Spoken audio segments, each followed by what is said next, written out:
अस्सलाम वालेकुम जी। मैं ਤੁਹਾਡਾ ਵੈਸ ਘੁੰਮਣ ਸਿਆਲਕੋਟੀ ਸੈਰ ਕਰਨ ਵਾਸਤੇ ਬਾਹਰ ਵੱਲ ਨੂੰ ਨਿਕਲਿਆ ਸਾਂ।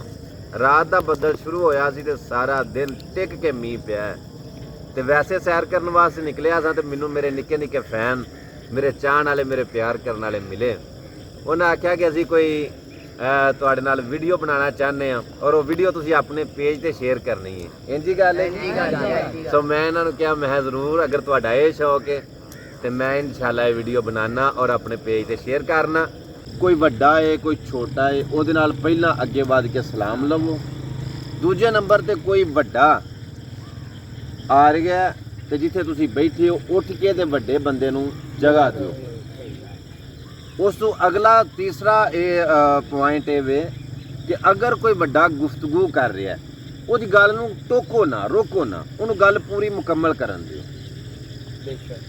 चौथे नंबर ते गल ये वे कि कभी भी अपने बाप नू बाप बन के ना भाओ। बाप बाप हुंदा, बाप नू पूरी रिस्पैक्ट और पूरा हक दियो जो बाप दा बनदा। इस तरह जिहड़ा वड्डा भाई हुंदा वो बाप दी माने हुंदा, वड्डे भाई नू बड़ी तरजीह दियो। इस तरह ये बेसिकली बुनियादी चीज़ां ने जिहड़ियां कि बंदे दे विच होणियां चाहीदियां।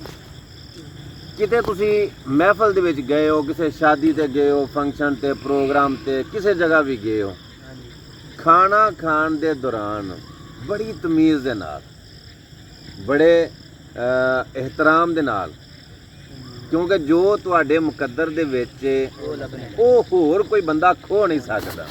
वो किसी ने बड़ी खूबसूरत गल आखी सी कि मेरी माँ ने एक मैनू जिंदगी दा कायदा सिखाया कि बेटा तेरी जेब दे विचों कोई कढ़ के लै जा सकदा, तेरे हथों कोई खो सकदा, लेकिन याद रखी कोई भी माई दा लाल तेरे मुकद्दरां दे विचों नहीं खो सकदा।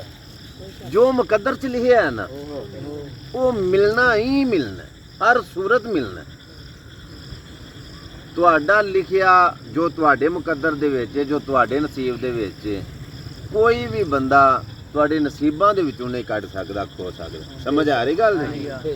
सो इस वास्ते रिस्पैक्ट, अदब, एक जुमला असी सुनते हुंदे सां। अज मैं वो जिहड़ा जुमला खुद सुनिया वो तुहानूं सुनाना। इतफाकन मुलाकात होई है तो मेरा दिल करदा कि बह के असी गल ते आपस च करने आ, लेकिन ये गल साडी हिंद सिंध पूरी दुनिया दे उत्ते टुर जानी है। बा अदब बा नसीब, बेअदब बेनसीब। जिहड़ा बेअदब बंदा है वो बेनसीब रहिंदा, जिहड़ा अदब वाला बच्चा है, अदब वाला बंदा है, वो बड़े मुकद्दरां वाला हुंदा, बड़ी इज्जत, बड़ा मरतबा, बड़ा मुकाम, बड़ी शान पांदा। जिंदगी दा ये असूल बना के रखो कि अगर तुहाडे कोई पिछे आवे तो उहदे अगे लग के ना नसो, और अगे कोई अगे ना लग के नसे तो उहदे पिछे ना जाओ। क्योंकि अगर कोई अगे लग के नसदा तो तुसी उहदे पिछे पिछे जांदे हो ना, तुसी अपनी वैल्यू, अपनी कदर, अपनी अहमियत, तुसी अपना स्टेटस गंवा बवोगे। क्यों अगे लग लग के नसदा पे तुहानूं रिजैक्ट करदा, इग्नोर करदा, तुसी उहदे पिछे पिछे जा रहे हो। और अगर कोई बंदा तुहाडे पिछे आ रहा है, तुहानूं अहमियत दे रहा, तुहानूं रिस्पैक्ट दे रहा, तुहानूं टाइम दे रहा, तुहानूं तरजीह दे रहा, तो उहदे अगे लग के ना नसो। अगर तुसी उहदे अगे लग लग के नसोगे ना फिर भी अगले दियां नज़रां दे विच तुसी अपना मुकाम खो दिओगे। तुहाडी कोई वैल्यू नहीं रहेगी कि कोई तुहाडे पिछे आ रहा है कि तुसी अगे अगे जा रहे हो।